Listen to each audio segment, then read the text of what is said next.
Friends, I thought it would be fun to replicate the look I envisioned for myself while being seduced by Dior's spring releases. I filmed a whole video speaking about the products I had my eye on, and I whittled my basket down to 2 products. As of now, I have the Glow Maximizer in Tutu, as well as the Quint palette in Pinkmania in my basket.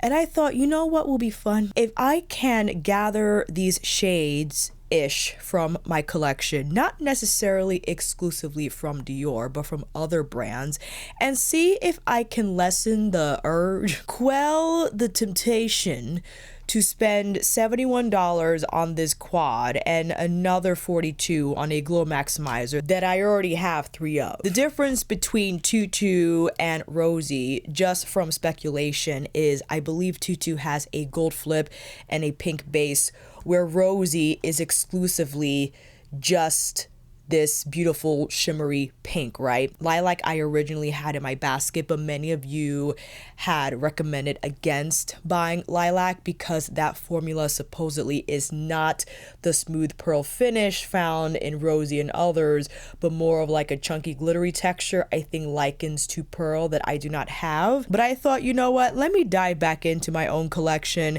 and if down the road, if Pinkmania happens to still be available, because both items are limited edition, if it happens to go on sale and is still on my radar and I want it, then I'll buy it. But I'm trying not to buy it right now because I bought 2 of the new YSL blushes in baby doll and the peachy nude color. I couldn't help myself. The fact that the compact has that same raised pocketbook texture that resembles the shade in the compact, sign me up. That's what I love about it. And down the line, I might pick up 1 or 2 more colors, but because of that recent purchase, that's why I'm holding off on the Dior, because I feel I can do without it. So with that said, let me go over what I have here, what I pulled out of my collection.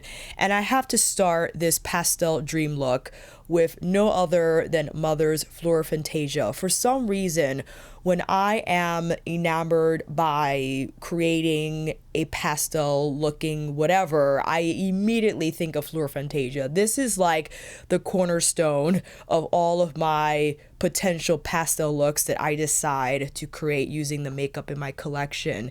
And I don't know why, it has to start here. It has to start here, and then I'll expand where that will take me to possibly diving into Mother's Bridgerton palette, because I thought about this shade, this sparkly arcly shade. It's a baked shade, but I thought could kind of mimic that sky blue that I liked in Pinkmania, the other quad. That looked to be more of like a matte-ish type of a formula, so I much rather use something like that.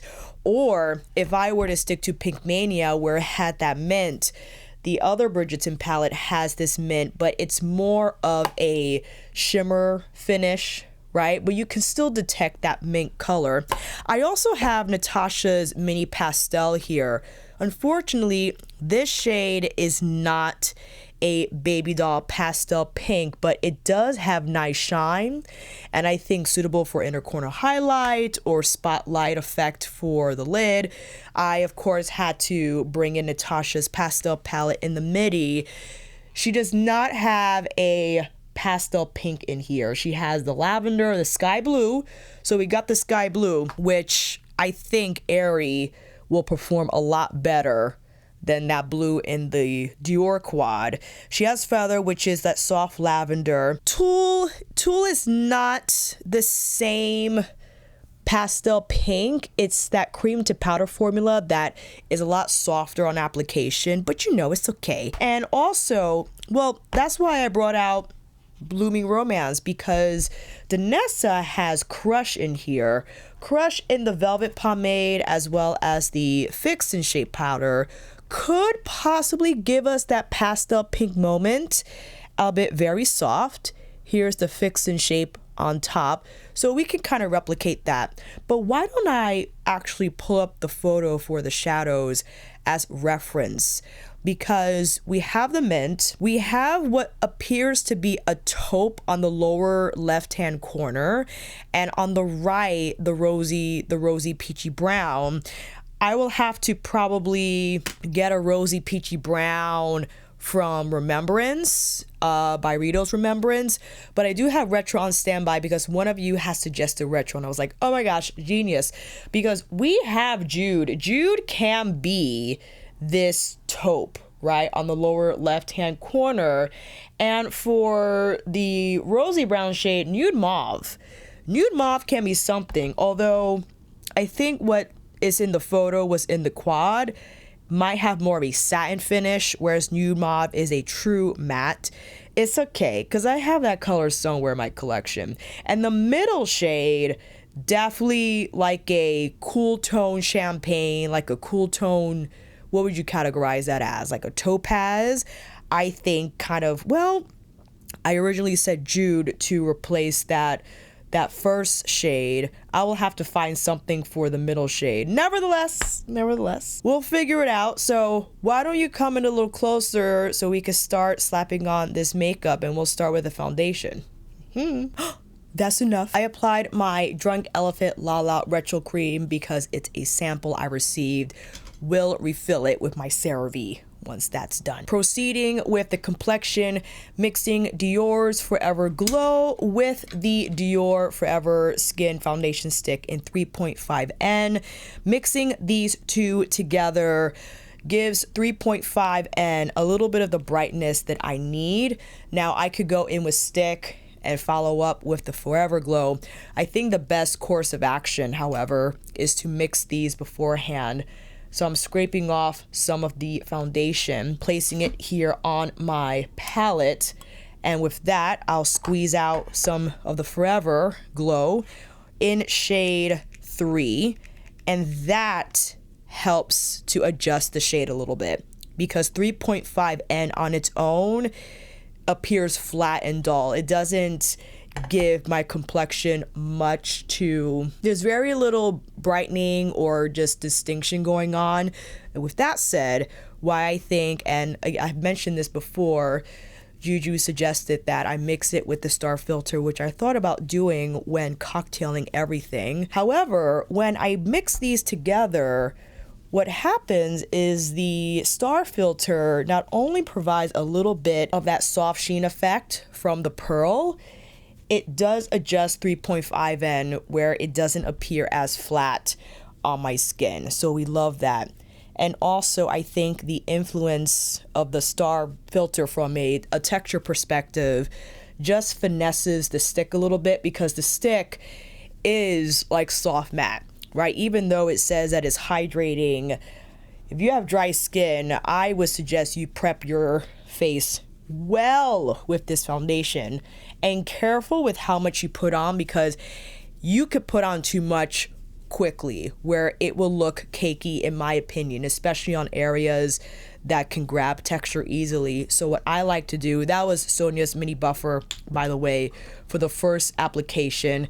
Now for the second, without any product, I like to take a denser brush around for a ride to take off any excess. Now you can do this with a sponge, but I cannot stand sponges. I just think they're filthy. Brushes are filthy too, but I feel easier to clean because they don't soak and hold on to moisture like a sponge does. So it's like no matter how much you clean a stupid sponge, it always seems still dirty. It's so annoying. So that's why I'm taking this denser brush, specifically BK Beauty's 115, yes, from their complexion trio that was kindly sent to me, as well as the mini buffer. Sonia and Beautylish kindly gifted that brush to me as well.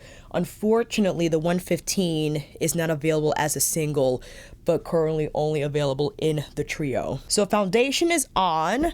Let's follow up with, actually, I'm gonna follow up my Lancome concealer, because if you don't know, I filmed a video with my 2023 favorites. It's funny, people were confused. They're like, don't you mean 2024? I was like, nah. We went back, finding out if those are still favorites, and they certainly are. Hello, I need a concealer brush. And Lancome, I think, will forever be a concealer staple for me, for sure. Specifically, let me see, what shade is this concealer? I think it's 360. I don't even know where I put it. 360, nice shade, but you see, I don't go crazy applying a ton because it's rather light. So I don't want it to appear too brightening. I could, however, mix a little bit of the foundation stick if I feel more color adjusting needs to happen. And again, just running over everything with my BK Beauty brush so there are no harsh lines of distinction.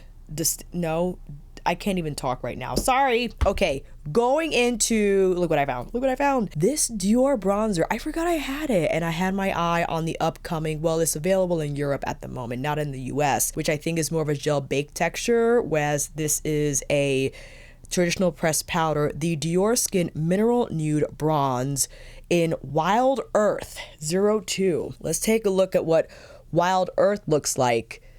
That's a pretty shade. That's a pretty shade. I thought, listen, I was like, I like this better. We're gonna take a little bit of Wild Earth and see what it does. This bronzer still works, which, you know, lessens the urge to buy another Dior bronzer, but I do love that compact. That's the thing. This compact looks like a lot of my other Dior compacts, so there's no distinction there. But I'm trying to just buy one bronzer. I have to choose a color maybe that doesn't look like Wild Earth, maybe one with a slightly different undertone. But I do love this color. It provides that bronze hue, but without looking tawny or overly red. I love both, but this finds itself, dare I say, this is kind of like almost a little peachy. Don't you think? I like that. I also found this guy, the Diorskin Nude Luminizer Blush in 10. So this is like a blush lighter, right? It doesn't have that same flip, but why I searched for the Summer Dune compact. Diorskin Nude Luminizer in Summer Dune, or I think the collection might have been called Summer Dune. This shade is 002 Peach Dune. So it might not have that same warm pink hue that's found in the Tutu Glow Maximizer, but I feel it still has that gold flip. And my original idea was to apply rosy first and then peach on top, so we could kind of mimic what Tutu could do. I also have the lighter pink shade 001, I assume. Yes, in Pink Dune. This definitely has a lighter pink hue, right? A little more icy that I could apply higher on the cheekbones. I have Mother's Divine Rose Bronzer, hello, highlighter on standby because I thought this kind of replicates what I want from Tutu. But you see that is a little more pink on the base, but it still has that same gold flip. So what we're gonna do is apply Rosy on the palette first. Definitely going in with the mini buffer. This is where the mini buffer is gonna get crazy because the stippled design will just beautifully diffuse this product on my cheeks in a lightweight way where it doesn't appear textured. So we'll tap and then take that not only over the cheekbones but over the cheek area as well. And what this will do is prep the area so when I do apply, whether it be Peach Dune or Divine Rose highlighter, it will have better adherence and won't appear as dry on the skin. And while the Glow Maximizers are just wonderful because they can serve, depending on the shade that you have, as like a blush lighter or just highlighter, right? Because in the lineup you have gold, you have the light pink shade, you have nude. Those shades can definitely serve more of a highlighter on my complexion, but so can the Star Filter in 3N, right? Although I mixed it with the foundation stick today, I could have applied less just here on the cheekbones and it will look like a beautiful highlighter. Done. Now, I also found this one, the, I can't read, Diorskin Nude Luminizer 06. This is like the icy blue. If only it was lilac, okay? If this had a lilac flip, I wouldn't have been so inclined to insist on buying. I have no room on this arm. The Glow Maximizer in Lilac. Look how beautiful that is. Maybe they'll come out with one that has in this formula, but with the lilac flip instead of the blue. The blue's pretty, 100%, but because I'm into the lilac thing now, this is what happens. All right, Peach Dune time. Here we go. Picking up a stiffer brush and then pouncing that lower here, more on the top points on the apples of my cheeks, so we can get that gold flip going on. And why not? I can follow up with Pink Dune higher. So there's more of an actual highlight effect here on the cheekbones. Let's whip all these products together so nothing looks rough on the skin. That's pretty. I like what's happening. I know I did not do my brows yet. Don't yell at me. Pat McGrath's primer for the eyes. And ooh, what should we do with the eyes? We're definitely using Fleur Fantasia as like the starting point. Yeah, but I still kind of... Where can I find a satin peachy brown? It doesn't have to be satin. It could be matte. It could be matte. I do have I Need a Nude on standby. But this is what I want to do. Okay, I'll start off with the peachy matte first. Let's do that first. And brush, hello. Because what I can do is introduce a deeper, peachier matte on the outer lid if I wanted. Are my brows bothering you? Because they're bothering me. All right, after I apply this peachy matte, I'll quickly go in with my Benefit because I want to finish this pencil so I can continue using my Suku one. Great, brows are on. Let's continue with this eye look. I'll throw on that same peachy matte on the lower lash line as I want this look to be quite hazy. And especially because we're doing the pastel thing, I am inclined to pull shadow out further than usual to create almost these flowery brackets around the edges of my eyes, which is something that you can do also, not with the Glow Maximizer per se, but maybe like a peach blush or even with the tones that exist in Blooming Romance to just get like that beautiful haze effect. Why not do that actually? You know what? Yes. Okay. Dreamy. I can't help myself. Dreamy now with Mini Buffer, and I'm pouncing around.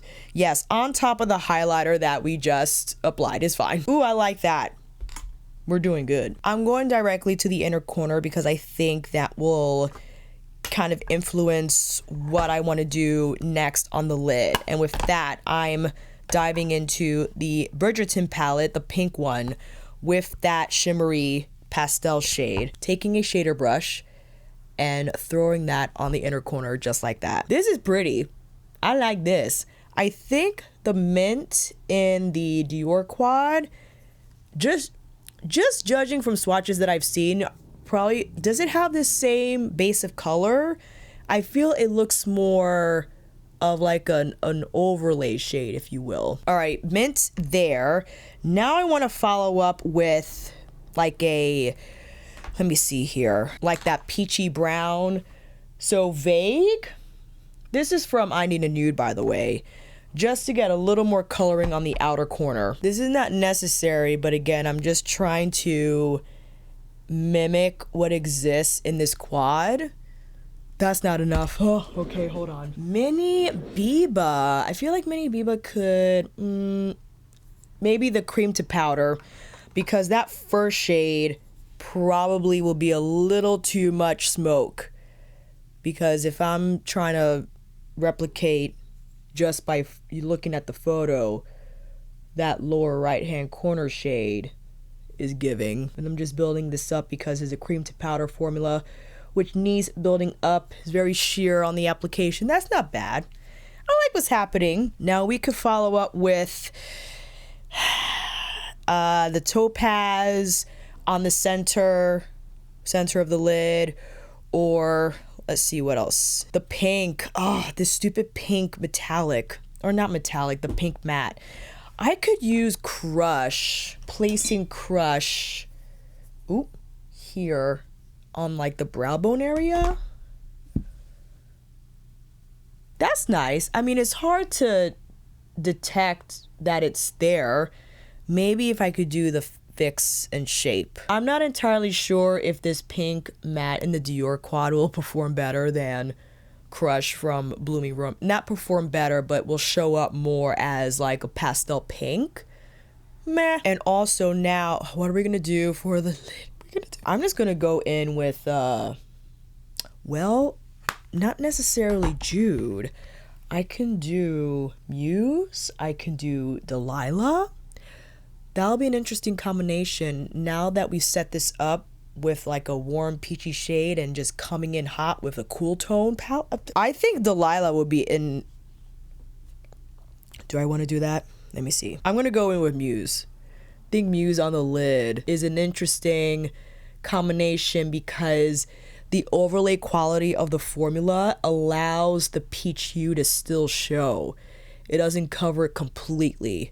Right? So although it appears icy, because it's not opaque, the more overlay nature of it, I think is a fitting choice. Don't you think? That's pretty. And I know I could have gone in with lavender blue on the cheeks, because if I really want lilac something on the cheeks, I could have done lavender blue, but I think well, you know what I'm going to do? I'm going to take lavender blue anyway and hit the lower inner part of my lash line because that will be a lot of fun.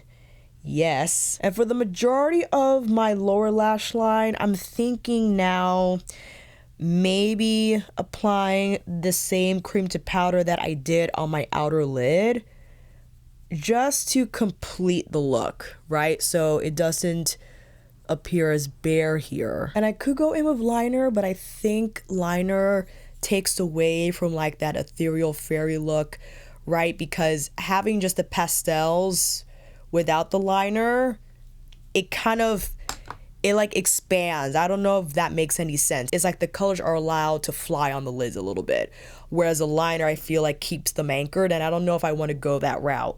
So we're gonna keep it as is. I do love the mint. I love that we did Muse on the lid and started with the peach shade found in Pat Fleur Fantasia. Yeah. Ooh, that's nice. Okay, I like what's happening. But what are you gonna do about these lips? Looking at what I have in front of me for lip. Now, I will, never is a strong word. I'm less likely to purchase any of the Dior lip products because they have like the plumping qualities things about them, and I just don't like that. So I might go in with either the Kulfi Lip Oil Stain in Caramel. I also have my Moisture Glaze shades on standby from Suku because there is a pink shade. Is this it? No, this is the cinnamon, which could work actually. Ooh, this could be it. The pre-summer shade 102. Oh, that's pretty. Okay. Yeah, that's the one. I'll put this to the side so when I'm setting up my affiliate links, I'll make sure to write down the shade number because it is a limited edition, or was limited edition, but I am following up with Lisa's Shape and Sculpt liner in 2W. All right, let's apply some lashes and I'll be right back. Friends, I don't know about you, but I think this pastel venture experiment was a success. I absolutely adore this look, and it definitely is holding me back from buying these two items, or the ones that I have in my basket from Dior. Not to say that I am completely disenchanted by them, because I still love that makeup. I still think Tutu would be a beautiful product, as well as the quad. But now that I've created this look, again, one that I envisioned myself to do if I had those products with makeup that I already own, I'm not so inclined to buy it right now. I feel like I'm good with it, good without it. That's to say, I do understand, however, if you don't have any of the glow maximizers, then Tutu is a great choice. Because I already have 3, I feel like having 4 is a little overkill. And as far as the quad, it's hard for me to spend $71 on one Luxe quad. I know that goes along with the Luxe experience, right? I've spent $68 full price for the YSL quads, and I understand the Dior one is limited edition, but creating this eye look with shadows I already have, and I understand I had a lot of palettes out in front of me, maybe not the most practical approach, right? Having 5 palettes to create a look that you can grab from just one. I get that completely, but I don't mind doing that because this is something that I wouldn't wear all the time anyway. And that might mean I have to depop more, right? That does allow more freedom in one's collection, where you're not tied to the actual palette, but you just have the shadows and could arrange them as you like, right? With several small magnetic palettes that you might own. This is going to be the pastel palette for the week if you're traveling or whatnot. I understand the different avenues one can go, and I get how one can validate buying the Dior quad for sure. But because I created this look, I think it definitely quelled my urges to buy those 2 items at the moment. I'll keep my eye on them, and of course I would love to hear your feedback or continue hearing your feedback, because you'll have provided great feedback on my Will I Buy It Dior video, definitely steering my purchase choices, and will continue to do so. As far as the Dior bronzer, because I'm a sucker for bronzer as well as bronzers that are in the gel baked formula, and the fact that the compact is that brown color, I might end up buying 1 shade, at least 1. I think that's that overkill, and assuming it will retail for around 45, maybe 50 at most. I don't recall how much Dior bronzers cost, but they're definitely in the 40s. And maybe a color that does not resemble the earth one that I applied today, and perhaps purchasing a color that doesn't resemble the earth one that I have today, nor that resembles one that I have in my collection. And I think for me to achieve that, I probably will have to swatch them in person, and I don't know when Dior will get those in store. I could call the counters at Saks and Bloomingdale's to ask the representatives there, because that would be the best course of action, to not purchase a shade that already exists in my collection. If I'm going to buy that Dior bronzer, I would like for it to be as close to something that I don't have-ish. Hard to achieve given how many bronzers that I have, but I think it can be done. With that said, family, let me know what your products of choice will be to create your pastel dream look down below. And if you made it this far, make sure you like this video. Hitting that thumbs up does wonders for the algorithm. Consider subscribing. You'll never know when I'll be back on here creating an inspirational look to keep me from buying more makeup. And when you hit that notification bell, you'll be alerted of my uploads immediately, so I can see you back on here again fast as possible. With that said, family, I'll see you down in those comments, and I'll see you on here next time.